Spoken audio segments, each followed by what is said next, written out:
nos dado fôlego de vida, ó Pai, por estarmos aqui presentes na Tua casa, para louvar e agradecer o Teu nome. E também, ó Pai, estudarmos, ó Pai, este livro tão importante, ó Pai, para os nossos dias, que é o livro de Apocalipse de João, ó Pai.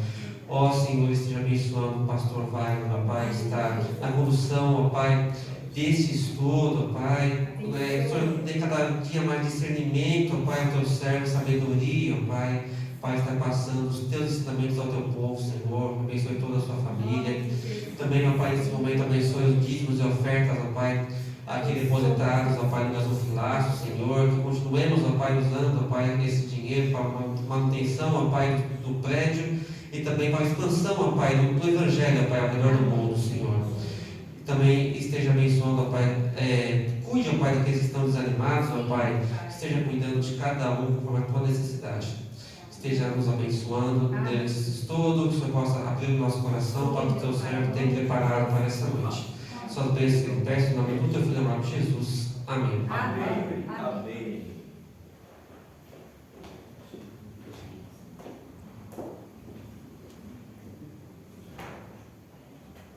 Meus queridos, boa noite, graça e paz a todos. Irmãos, nós não estamos transmitindo esse culto ao vivo, mas estou gravando somente para termos, tá? Somente para a gente ter esse registro.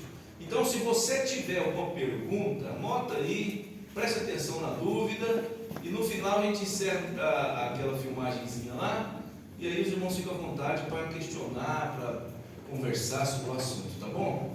Nós vamos abrir então em Apocalipse capítulo 2. Esse livro, ele é fantástico. O livro de Apocalipse é o único livro profético do Novo Testamento. Ele possui 22 capítulos. E uma coisa que nós precisamos observar é que a profecia na Bíblia nem sempre relaciona somente a questão de previsão de futuro, não é? Tem gente que acha que a profecia é só prever futuro, e não é. A profecia vai muito além. A profecia na Bíblia, ela também serve para encorajamento e advertência. É interessante a gente observar que Jesus, ele vai dizer para João que tudo que ele visse, ele então registrasse em carta e ele escrevesse para as 7 igrejas da Ásia. Mas nessa época que esse livro foi escrito, tinha muito mais que 7 igrejas, muito mais. E aí vem a pergunta, mas de fato o que essas 7 igrejas representam? Irmãos, há 3 princípios de interpretação, 3 métodos, que falam, que expressam pontos de vista diferentes acerca da revelação do Apocalipse.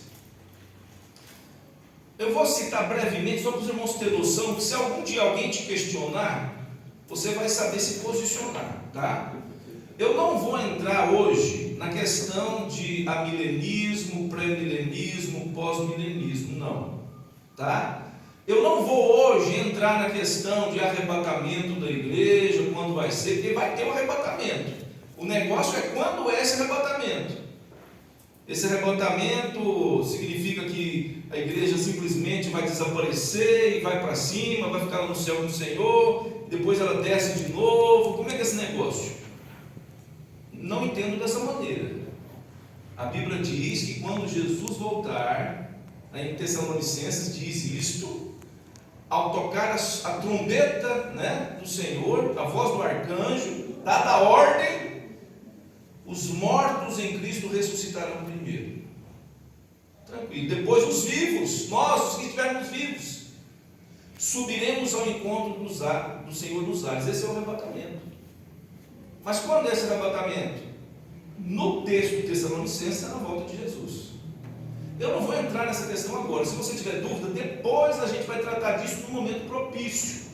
Quando a gente estiver lá no capítulo 20, por aí, a gente vai tratar desse assunto. Mas hoje eu quero mostrar os 3 métodos que os estudiosos usam, mas eu quero explanar de uma maneira bem rápida. O método preterista, o método histórico e o método futurista. Preterista, histórico e futurista. O método preterista vem a palavra pretérito, né? Preterista lembra pretérito. Você que já estudou gramática aí na escola, você lembra o que significa pretérito? É o passado. Então o método preterista é aquele que acha que o livro foi escrito só para a época de João. O método preterista acha que o livro, as revelações, foi só para a igreja daquela época. E nós sabemos que não é. Nós sabemos que aqui tem coisas, né, que reportam para a vinda de Jesus. Tem coisas aqui que reportam para o juízo final, não é? A maior parte dos preteristas acham que os textos de Apocalipse 20 a 22 tem a ver com o futuro. O resto é tudo da época de João, da igreja primitiva, segundo essa ótica. Eu não concordo com essa ótica, ok? Mas é bom que os irmãos saibam. O método futurista, o nome já fala futuro. Os adeptos desse método de interpretação defendem que tudo que é profetizado no livro de Apocalipse, a partir do capítulo 4, tem a ver somente com os últimos dias e nenhuma aplicação à igreja histórica, só no futuro. Aí fica complicado, não é? Eles dizem, o método futurista, que tudo que acontece a partir do capítulo 4, é somente para o futuro. Segundo o comentarista bíblico Hernandes Dias Lopes, há 2 correntes futuristas, uma delas chamada moderada, ou pré-milenismo histórico. A moderada, ou pré-milenismo histórico, e a outra é a extrema, ou pré-milenista dispensacionalista. Quando eu falar pré-milenista histórico, é moderada. Os radicais, né, são os dispensacionalistas. Embora haja divergências entre eles quanto a essas questões de correntes hermenêuticas, essas questões de que vai acontecer no futuro, né, tudo que está escrito aqui, essas 2 correntes elas não levam em conta, não há concordância plena entre elas,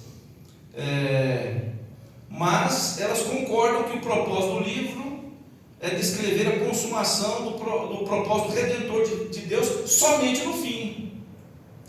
Então, a pergunta é, como fica essa questão dos crentes primitivos? Nós sabemos que o livro de Apocalipse foi escrito para encorajar aqueles que estavam morrendo, aqueles que estavam sendo perseguidos, aqueles que estavam tendo as suas propriedades confiscadas, aqueles que estavam indo para a cadeia por causa do Evangelho, como foi o caso de João. Então a gente vê que essa corrente futurista, ela não tem de fato consistência, ao meu ver, não é? Porque ela transfere, segundo o Hernandes Dias, o reino para o futuro. O reino vai ser só no futuro. Só quando Jesus voltar, então a ideia deles, né, é nessa questão de implantar, no caso dispensacional, o pré-milenismo histórico e também o pré-milenismo dispensacionalista. Mas só quando Jesus implantar o reino, literalmente. Então eles interpretam, no caso do pré-milenismo, um reinado literal. Não, Jesus virá e vai implantar nessa Jerusalém um reino e vai ser de 1000 anos. Mas será que é 1000 anos mesmo? O livro de Apocalipse é simbólico. Número 7 é simbólico, número 6 é simbólico, 1000 anos é simbólico, 10 dias é simbólico. A besta lá que surgiu do mar, lá, a figura simbólica do anticristo, é tudo simbólico. Então nós, na minha opinião, não podemos interpretar literalmente sequer essas questões de números. Isso aí é uma coisa muito séria. Bom, o que derruba esta corrente futurista é que a igreja, ao meu ver, e de acordo com o Hernandes Dias e muitos outros estudiosos, a igreja de Jesus faz parte do reino de Deus. Ela faz parte. Ela é agência do reino de Deus. O rei já está reinando.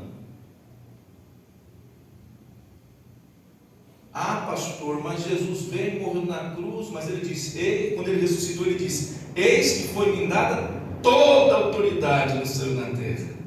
Ele já recebeu essa autoridade, ó. Ele já está sentado à destra do Pai, ó. Já está reinando há muito tempo.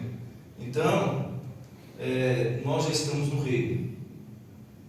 Só que o reino será ainda, nós ainda estaremos na plenitude desse reino.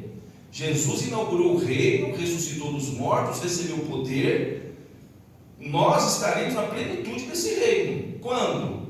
Quando de fato Jesus voltar, nós estaremos para sempre com Ele.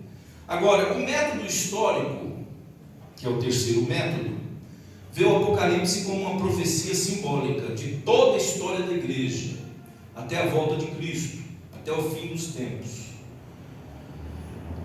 Segundo o comentarista Hernandes, o livro de Apocalipse, ele diz, o livro de Apocalipse é uma profecia da história do reino de Deus, desde o primeiro advento de Cristo até o segundo. O livro é rico em símbolos, imagens e números. Ele está dividido em 7 seções paralelas e progressivas. Não é, pastor, mas o livro é difícil, parece que as histórias são embaraçadas. Irmãos, observe esse ponto de vista. São 7 seções paralelas e progressivas na revelação. O primeiro texto vai mostrar a igreja, vai retratar a volta de Jesus, na primeira divisão, na primeira sessão. Depois vai ter a segunda sessão, a terceira, a quarta até a sétima. E cada sessão dessa vai reforçando a mesma mensagem, vai revelando mais e mais. Então nós vamos ver, por exemplo, 7 candeeiros, 7 selos, 7 trombetas, 7 taças. É interessante que o paralelismo expresso nesses grupos, selos, trombetas e taças, são 3 grupos, sugere que o escritor não está apresentando uma sequência cronológica. O livro de Apocalipse não é uma sequência cronológica, mas diferentes aspectos do mesmo evento. E aí, o comentarista destaca que, por exemplo, Agostinho, os reformadores, as confissões reformadas, a maioria dos grandes teólogos seguem esta linha. Então, para resumir,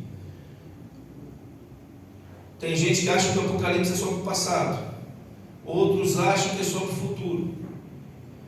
Meu ponto de vista, pastor Wagner, ele é uma visão panorâmica da história da igreja de Jesus Cristo, culminando com o dia que nós estaremos para sempre diante do Senhor, culminando com o juízo final, culminando com a volta de Jesus, com um estado eterno, Então, dito isto, que eu já deveria ter dito na primeira lição, mas é muita coisa para dizer na primeira lição, agora sim vamos ler o texto da Santa Palavra.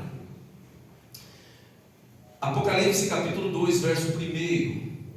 Carta à igreja em Éfeso. Assim diz-nos a Santa Palavra do Senhor. Ao anjo da igreja em Éfeso escreve: estas coisas diz aquele que conserva na mão direita as 7 estrelas, e que anda no meio dos 7 candeeiros de ouro. Conheço as tuas obras, tanto o teu labor como a tua perseverança, e que não podes suportar homens maus, e que puseste à prova os que a si mesmos se declaram apóstolos e não são, e os achaste mentirosos. E tens perseverança e suportaste provas por causa do meu nome, e não te deixaste esmorecer. Tenho, porém, contra ti, que abandonaste o teu primeiro amor. Lembra-te, pois, onde arrependa-te e volta à prática das primeiras obras. senão venho a ti e moverei do seu lugar o teu candeeiro, caso não te arrependas. Tens contudo a teu favor que odeia as obras dos nicolaítas, as quais eu também odeio. Quem tem ouvidos, ouça o que o Espírito diz às igrejas.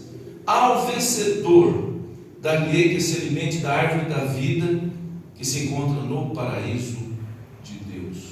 Oremos. Santo Eterno Pai, nós estamos aqui estudando o livro, Senhor, de Apocalipse, capítulo 2, início dele. E agora, meu Pai, continue nos dando entendimento, falando aos nossos corações. Em nome de Jesus que oramos. Amém. Ao anjo da igreja, nós já comentamos essa questão que o anjo, ora alguns entendem ser o anjo mensageiro de Deus, mas olhando para esse termo mensageiro, pode ser também um mensageiro humano. Sendo um mensageiro humano, é um pastor da igreja. Na última lição eu disse que há uma passagem lá em Daniel que diz que aqueles que ganham almas são como estrelas brilhantes. E aqui a carta é endereçada à igreja, porém enviada ao anjo da igreja. Entendo eu ser o líder da igreja, aquele que é mensageiro da igreja. Ao anjo da igreja em Éfeso escreve. É interessante que João, ele era o receptor da visão do Apocalipse, visão de Jesus Cristo, a qual Deus lhe deu. Lembra lá o primeiro versículo? Revelação de Jesus Cristo. Revelação, o descortinar, o mostrar o que está oculto. Revelação de Jesus que Deus lhe deu para mostrar aos seus servos as coisas que em breve devem acontecer. E aqui nós vemos que João é incumbido logo no verso 19. Escreve, pois, as coisas que viste, e as que são, e as que hão de acontecer depois destas. A carta é originária aos cristãos da Ásia Menor, mas também entendemos nós que essas 7 igrejas representam a totalidade do povo de Deus. É bem verdade que tem uma corrente aí dispensacionalista que entende que aqui cada igreja dessa representa uma era da história. Mas a era dos reformadores, a era dos apóstolos, a era, enfim, aí separa 7 eras. Mas não é esse o entendimento desse pastor. Segundo entendemos, as 7 igrejas do Apocalipse representam a totalidade das igrejas de Jesus Cristo. E com isso concorda também o comentarista bíblico que eu estou citando. Pois o número 7 representa no livro de Apocalipse a plenitude, aquilo que é pleno, o número pleno, a perfeição. Então, 7 igrejas representam a plenitude da igreja, a perfeição. As 7 igrejas da Ásia, no caso aqui, são 7 igrejas que estavam próximas a João. João estava preso na ilha de Patmos. A mais próxima dele era Éfeso, cerca de 100 quilômetros da ilha de Patmos. João, nesse momento que escreve Apocalipse, cerca do ano 95 de nossa era, lembrando que Jerusalém foi destruída no ano 70. João morava em Éfeso. João foi pastor em Éfeso. Embora João recebesse a incumbência de escrever, o autor divino dessas 7 cartas, quem é o verdadeiro autor? Quem está escrevendo? Ao anjo da igreja escreve: conheça as tuas obras. Quem é que está falando? Jesus Cristo. Então o verdadeiro autor é Jesus. E ele é descrito de uma maneira maravilhosa, né? Nós vimos isso na última lição. João ouviu uma voz, quando ele virou para ver quem falava com ele, ele deu de cara com 7 candeeiros. Primeira coisa que ele viu, os candeeiros. E no meio do candeeiro ele viu um com aparência humana, aparência de filho do homem. E aí quando ele observa a cabeça branca como lã branca, como cabelos alva lã, como neve, olhos como que de chama, pés semelhante a bronze polido, tinha na mão 7 estrelas, da sua boca saía uma afiada espada, não é que saía, né? A palavra dele tinha poder como uma espada afiada, o rosto brilhava como o sol da sua força. Então, quando João vê esse Jesus glorificado, ele começa a querer morrer, ele começa a querer desmaiar, ele começa a querer cair, né? Ó, quando vi cair a seus pés como morto, não está falando que ele morreu, mas ele cai. E a gente vê isso aqui acontecendo também com Daniel. Quando Daniel tem a visão, ele fica extremamente fraco. A gente observa, logo no início do versículo que lemos, na última lição, eu fiquei com vontade de dizer que Jesus estava, no último sermão domingo à noite, eu falei que Jesus glorificado porque estava ali olhando a igreja de perto, a igreja é um candeeiro de ouro. Mas sempre quando eu falo desse texto, eu falo, mas Jesus anda no meio da sua igreja. Aí domingo passado à noite eu falei, peraí, anda? Aonde é que o se anda? Eu não posso acrescentar o que a Bíblia não tem. Está vendo a responsabilidade de pregar? Eu sempre disse, mas Jesus está andando no meio das igrejas, olhando para ela de perto. Hoje, dentro do texto, agora eu lembrei, olha aí, você agora do convite. Olha o que diz aí a parte B do verso 1. Essas coisas diz aquele que conserva na mão direita 7 estrelas e que anda no meio dos 7 castiçais de ouro. Eu não estava mentindo. Então Jesus é aquele que está andando no meio da sua igreja, ele está olhando ela de perto, ele tem o controle dessas igrejas, não é? E ele conhece as obras das igrejas. A igreja de Éfeso, Jesus glorificado se apresenta da seguinte maneira: que ele é aquele que tem na sua mão direita as 7 estrelas e que anda no meio dos 7 castiçais de ouro. É aquele que tem autoridade, tem os seus ministros na sua mão, e por isso ele faz deles o que quer, e ele tira, e ele põe aonde ele quer. Antes de meu pai falecer, eu questionei ele, conversando com ele, porque quando eu senti o chamado para o ministério, e que dei a boa notícia, eu senti que parece que eles não ficaram muito felizes, a princípio. E aí parece que nesse dia, conversando com ele, eu questionei sobre essas questões. E uma coisa que ele me disse é o seguinte: a sua mãe,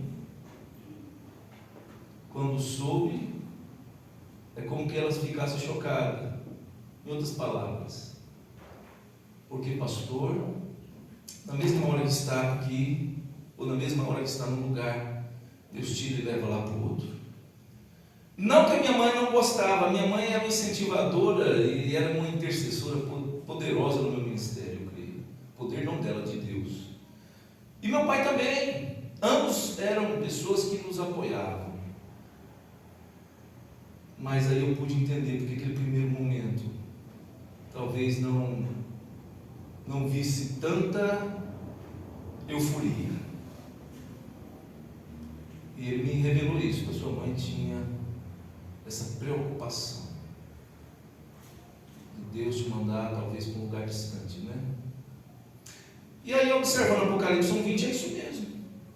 Deus chama pastores, Deus está com eles na sua mão, Deus os põe e os tira quando Ele quer, na hora que Ele quer. Bom, contexto histórico, falando de Éfeso, Éfeso era a principal província da Ásia.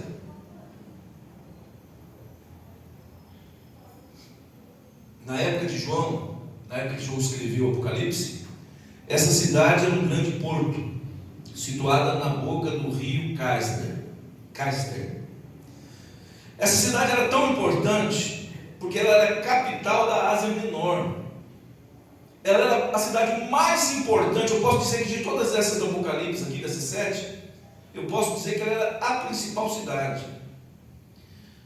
Esta cidade, ela era uma cidade portuária, porta de entrada da Ásia, e uma cidade que tinha muitíssima influência na época. Estava localizada na estrada que levava até Roma. na cidade, na estrada imperial. No início do segundo século, quando os cristãos eram presos, aprisionados e eram enviados por navio para Roma, para ser alimento de leões e feras, Inácio chamou Éfeso de a Rota dos Mártires. Ali ficava o centro do culto ao imperador. Lembra que o imperador queria ser adorado como Senhor e Deus? Ali ficava o centro idólatra, o centro da adoração do imperador na Ásia Menor. Na região, aliás, na religião, Éfeso era o centro da adoração à deusa Artemis, ou Ártemis, que era também chamada de Diana. Diana para os romanos, Ártemis para os gregos. Esta deusa tinha ali um templo que foi considerado uma das 7 maravilhas do mundo antigo. Era um templo suntuoso, mármore branco, colunas bordejadas de ouro, 8 vezes maior do que o Parthenon de Atenas. Essa cidade, ela gerava um comércio, devido a essa idolatria, havia um grande comércio e prosperidade para os ourives da cidade. Lembra que houve um problema lá, que aquele ourive, se não me engano, Demétrio, o nome dele, ele estava vendendo ou promovendo ali um tumulto, porque com a conversão dos crentes, o povo já não estava comprando mais aquelas idolatrias, aqueles nichos de Diana, né? Então ele viu ali um perigo para a classe de ourives ali na cidade e criou-se então um grande problema ali, uma insurreição. Como que uma insurreição, né? Um tumulto. Na verdade, essa cidade era chamada a Luz da Ásia, mas era uma cidade pagã, repleta de trevas, magia, superstições.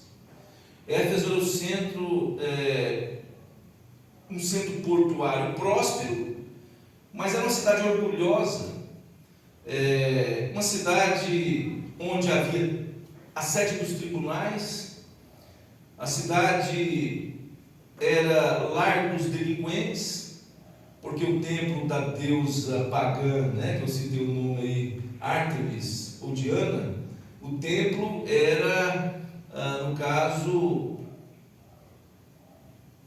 como é que eu vou dizer para vocês aqui? Os marginais tinham direito de asilo no templo, então aquela cidade era cheia de marginais.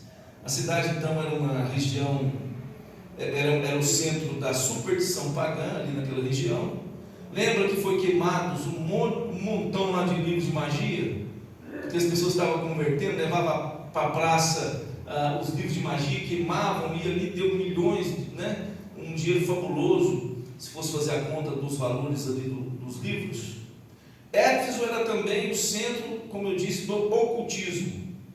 Alcançar essa cidade, na época de Paulo, era uma grande vitória para a evangelização do mundo. Mas, por que essa cidade está aqui em número 1 da lista das 7?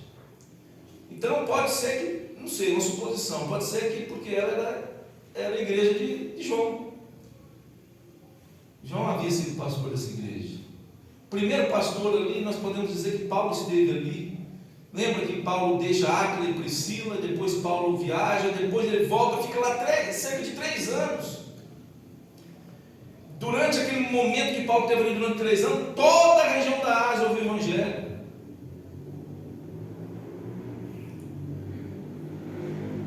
E talvez porque essa igreja fosse a principal da Ásia, então ela tem em primeiro lugar. Como eu disse, Éfeso tinha tido pastores, como diz o comentarista, se não me engano, o Wiersbe, ele diz que ela tinha pastores estelares, estrelas, no seguinte aspecto: homens de Deus, né? O primeiro pastor que eu citei foi quem?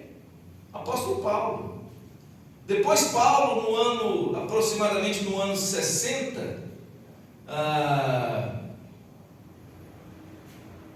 deixou lá o pastor Timóteo, e depois disso há uma tradição que diz que o apóstolo João pastoreou também essa igreja. Então, a gente vê aí Deus colocando os anjos das igrejas na igreja que Ele quer.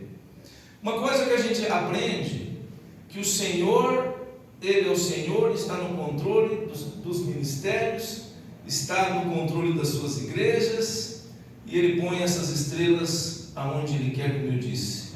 Portanto, pastores e mestres são presentes de Deus na igreja, Efésios 4:11, que podem ser tomadas a qualquer momento. Por isso, algumas igrejas precisam ser advertidas, como diz o comentarista, a não adorar a ninguém mais a não ser o Senhor. Pastor não. Pastor, ele pode ser honrado, adorar só Jesus. E a obra do Senhor, ela continua sempre, porque ela depende não do pastor, mas de Jesus Cristo, o dono da igreja. É interessante que há uma aprovação para essa igreja. Olha aí, conheço as tuas obras, verso 2. Eu conheço vocês. Eu conheço todo o seu trabalho. Vocês de fato são gente que faz a obra, esforçados. Isso nada passa despercebido aos olhos daquele que é como chama de fogo. Ele vê tudo, né? Ele sabe que nós somos trabalhadores como igreja ou não. Éfeso era uma igreja que foi elogiada a princípio.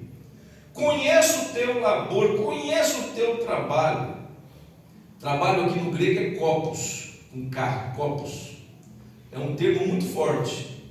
Segundo o comentarista Barclay, diz que ele descreve o termo em kopos, é trabalhar até suar mesmo. Sabe o que é trabalho exaustivo, que você fica suadíssimo? Essa é a ideia, é o trabalho até ficar exausto. E é esse tipo de trabalho que Jesus está vendo nessa igreja. Vocês trabalham até suar a camisa, isto é, até a exaustão. E vocês me servem com muito zelo. Vocês são trabalhadores. Eu conheço também a perseverança de vocês. Vocês são uma congregação firme na Bíblia, persevera na doutrina, resiste na tribulação. Vocês não se dobram diante da tribulação, mas vocês são resistentes. E aqui a resistência, olha o verso aí. Conheço o teu labor como a tua perseverança. Essa perseverança ou resistência das tribulações, segundo Barclay, é o termo ripomone no grego, com H-U, se pronuncia ripomone. É a bravura corajosa que aceita desafio, privação, perda e os transforma em graça e glória. Aquela igreja era perseguida? Sim. Ela estava no centro do culto ao imperador romano. Irmãos, viver naquela cidade era viver no inferno. Aquela igreja, ela era uma igreja trabalhadora, perseverante na fé. Não suportava os homens maus. Se a gente olhar o capítulo 21 de Atos, a gente vai ver o apóstolo Paulo chamando os presbíteros lá no porto de Mileto. De Mileto mandou chamar os presbíteros de Éfeso. E aí Paulo vai ter uma conversa com aqueles pastores e vai dizer para eles que do meio deles surgirão falsos lobos cruéis, devoradores, de fora ou mesmo de dentro, que não poupariam o rebanho. Irmãos, essa palavra de Paulo parece que foi uma coisa que se cumpriu. Essa igreja, ela não suportava pessoas mentirosas. Como é que era isso? Naquela época, havia os pregadores itinerantes. No meio da igreja primitiva surgiu esse negócio. A pessoa se dizia crente e saía por aí dizendo que era enviado, que era apóstolo, no sentido de ser um pregador. Irmãos, esses homens às vezes eram pessoas terríveis, porque eles chegavam na igreja, se identificavam como apóstolos, pegavam a confiança de alguns irmãos falavam que eram mestres, afirmavam ser apostoloi, que apóstolos, mas no sentido mais amplo, eles simplesmente tinham interesses pessoais. João adverte, não foi só Paulo não, Paulo advertiu, e nós vamos ver também essa advertência em 1 Coríntios 12, 28, Efésios 4, se não me engano, verso 11, 1 João 4, 11, diz assim: provai, testai se os Espíritos são de Deus, porque já muitos falsos profetas se têm levantado do mundo. Abra sua Bíblia em Atos capítulo 21, Atos capítulo 21, a gente precisa observar esse texto.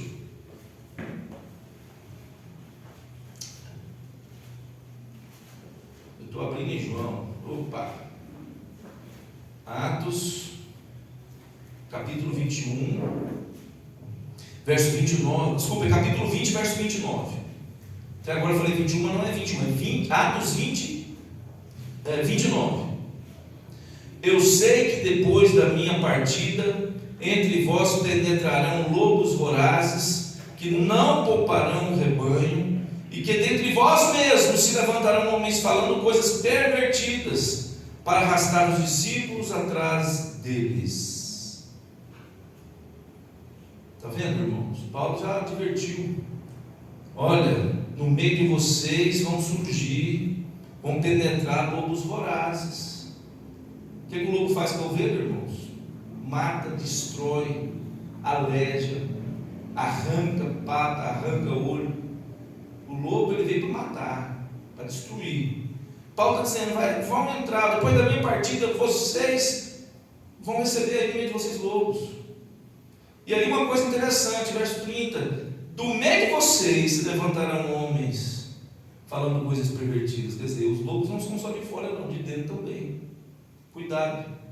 E essa igreja ouviu Paulo, essa igreja ouviu também João.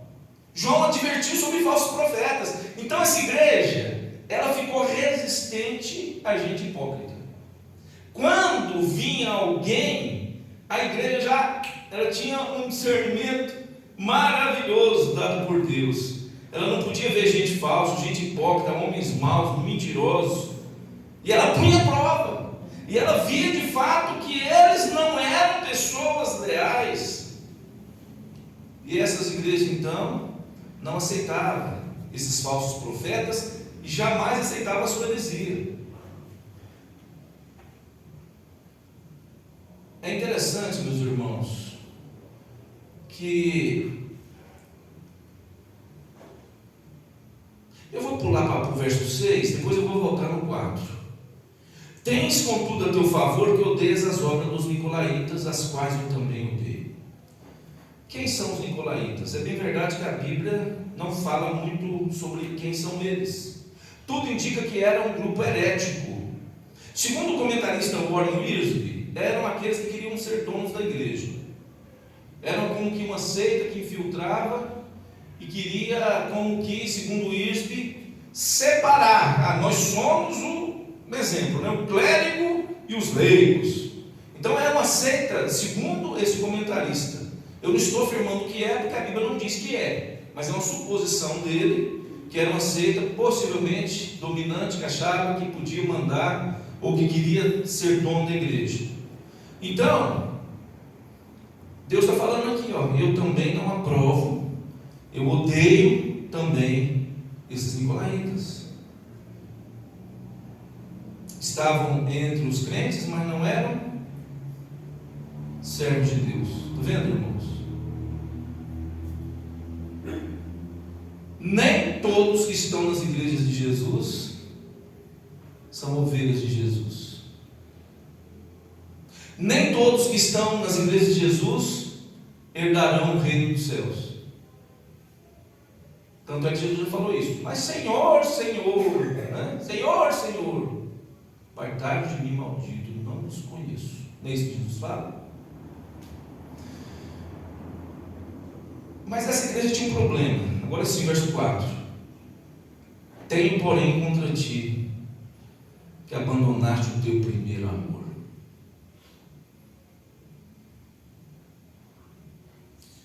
Essa frase aqui é muito pesada. Ela era uma igreja parecia tão boa. Mas, irmão, Jesus é aquele que tem um olhar de raio-x. Essa igreja parecia tão boa, mas o principal ela havia perdido.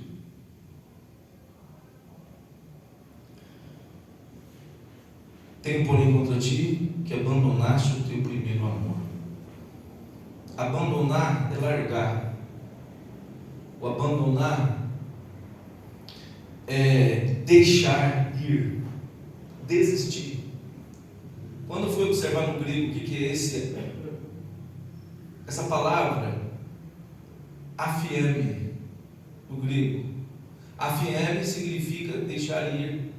Tenho, porém, contra ti que deixou ir do primeiro amor, desistiu do primeiro amor, abandonou o primeiro amor. Mas que primeiro amor é esse?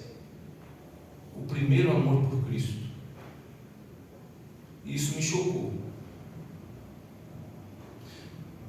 Sabe o casal que está namorando? Sabe aquela paquerinha no começo do namoro? Você que é casado sabe. Aí você põe a melhor camisa,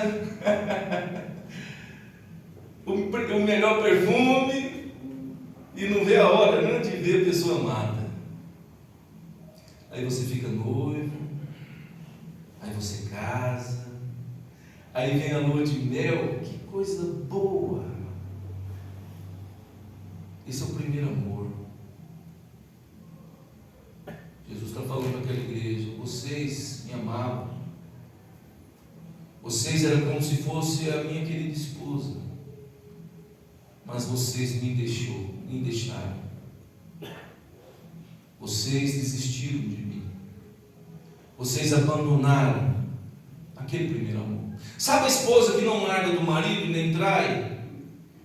A esposa que não trai o marido nem larga dele, mas também é diferente, não tem mais aquela paixão, aquele amor, não zela mais dele, não fala palavras boas a ele, só trata na rispidez, mora junto, mas é como se ele não estivesse em casa, ou vice-versa. Era isso o problema dessa igreja. Essa igreja tinha um problema amoroso. Havia abandonado o seu primeiro amor. Embora fizesse obras, embora trabalhasse, irmão, não adianta você evangelizar o mundo se você não ama Jesus. Não adianta. Você pode distribuir folheto na rua para cima e para baixo, você pode trazer visitantes, você pode vir cantar no coral, você pode fazer o que você quiser. Se você não desenvolver o amor legítimo por Jesus, aquela paixão, aquele gosto de estar na igreja, aquele gosto de vir adorar, aquele primeiro amor gostoso que você tem prazer, não aguenta chegar logo domingo para estar aqui, esse é o primeiro amor. Tem gente hoje que está abandonando o primeiro amor. Tem gente hoje que acha que não precisa mais de igreja. Eu estava lendo esse assunto hoje, desde manhã estou estudando para essa lição. Não que eu não tenha sermões nessa lição. Eu tenho vários sermões preparados nesse texto. Mas desde manhã eu estou lendo vários comentários bíblicos e o texto bíblico para trazer a mensagem do Senhor. Uma coisa que eu estava lendo. O que eu estava dizendo antes? Do amor. Eu falei do amor. Eu falei. Minutinho, irmãos, beber um golinho de água aqui. Beber a memória. Esse pega. Oi? Eu estou falando comentário para aplicar, agora esqueci o que eu aplicar. Do versículo 4. Versículo 4. Irmãos, eu vou falando aqui, se eu lembrar, eu falei tanta coisa, para eu aplicar, esqueci a palavra, mas vou lembrar, tá bom? Se eu lembrar, eu falo. Não vai. Vamos orar? Deus vai fazer lembrar. Vamos orar? Santo e eterno Pai, eu quero te agradecer, porque o Senhor tem falado aos nossos corações. Toda honra e glória a Ti. Senhor, Tu és maravilhoso. Tu és aquele Deus, ó Pai, que nos ama. E pelo Teu muito amor, porque nos amou. Estávamos nós perdidos nos nossos delitos e pecados. O Senhor morreu por nós na cruz e nos salvou. Te louvamos, ó Pai, por essa salvação e porque hoje fazemos parte da tua igreja. Em nome de Jesus oramos. Amém. Amém. Lembrei. Irmãos, eu estava dizendo o seguinte, eu estava lendo a respeito de pessoas que dizem: eu não preciso de igreja, eu vou ser um crente em casa. E uma coisa que o comentarista, um deles que eu li, eu não me lembro qual exatamente, não tem como você querer ir para o céu sem a igreja, porque Jesus morreu pela igreja, a noiva dele é a igreja. Então, se você não faz parte da igreja, alguma coisa está errada. Ele vai vir buscar a igreja, ele morreu pela igreja, e é na igreja que você participa da comunhão, é na igreja que você participa da ceia do Senhor, é na igreja que você evangeliza e é batizado. Tem gente que fala: não, mas eu sou salvo. Mas como você é salvo e não faz parte da igreja, sendo que a igreja é a noiva dele? E como é que fica isso daí? Isso é uma desculpa desfarrapada, não é isso? Como é que fala? Esfarrapada? Muito obrigado. Uma desculpa esfarrapada para quem não quer compromisso com Jesus Cristo.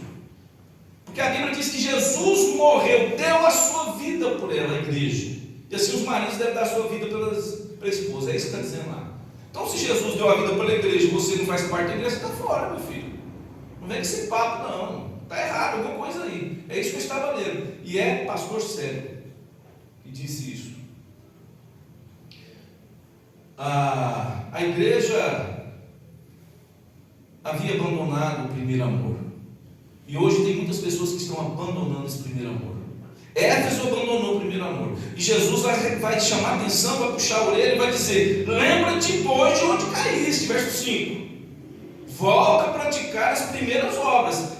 Se não, olha o senão aí. E se não, venho a ti e moverei do seu lugar o teu candeeiro.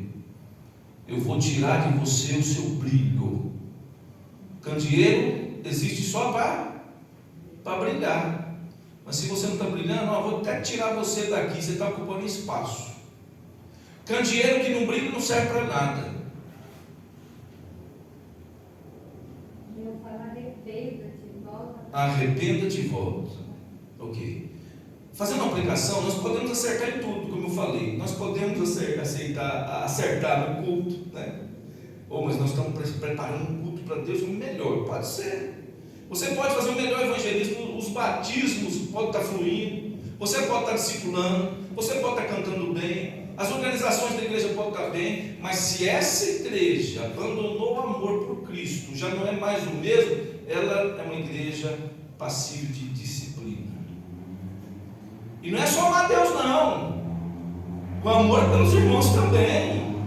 Aquele que diz que ama a Deus, mas não ama o seu irmão, como é que fica? Não, eu tenho que amar a Deus e eu amo o irmão. Irmãos, está atrelado, uma coisa está atrelada à outra, não tem como separar. Automaticamente eu amo a Deus, eu amo a Ele, eu amo Ele. Se eu falo que eu amo a Deus, não odeio meu irmão, aborreço meu irmão, eu não amo a Deus é coisa nenhuma. Então é preciso lembrar de onde caiu. Aí vem a pergunta: o amor, o primeiro amor pode ser recuperado? Pode. Como, pastor? Está a resposta aí. Primeiro, lembrar de onde caiu, continuar lembrando. A ideia aqui, continue lembrando, lembre o que foi perdido e volta ao primeiro amor. Segundo, arrependa-te, muda a ideia, muda a mente, confessa os seus pecados. 1 João 1,9. Terceiro, volta à prática das primeiras obras. O amor entre um casal, vamos falar do casamento, casal.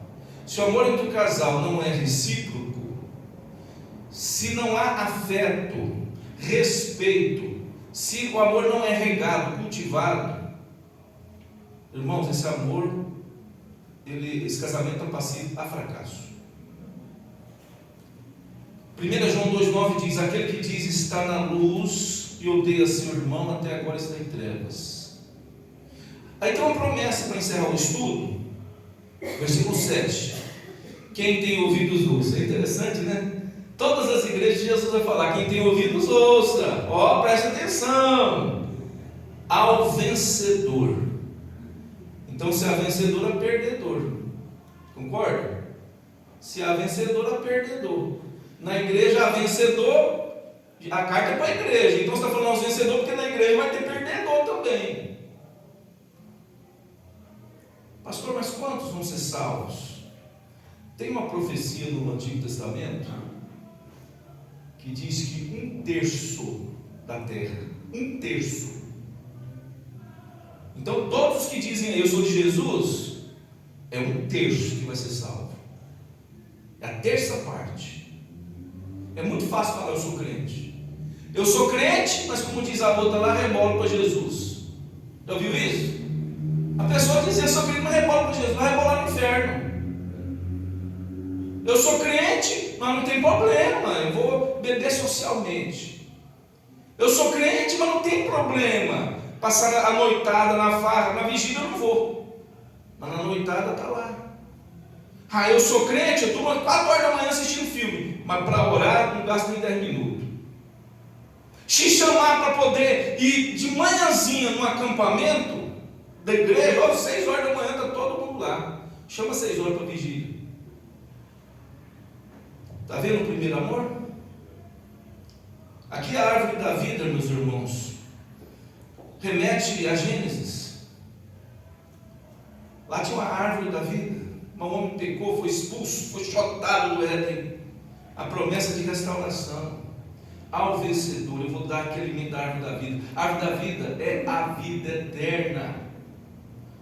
Comer da árvore da vida é ter essa vida eterna.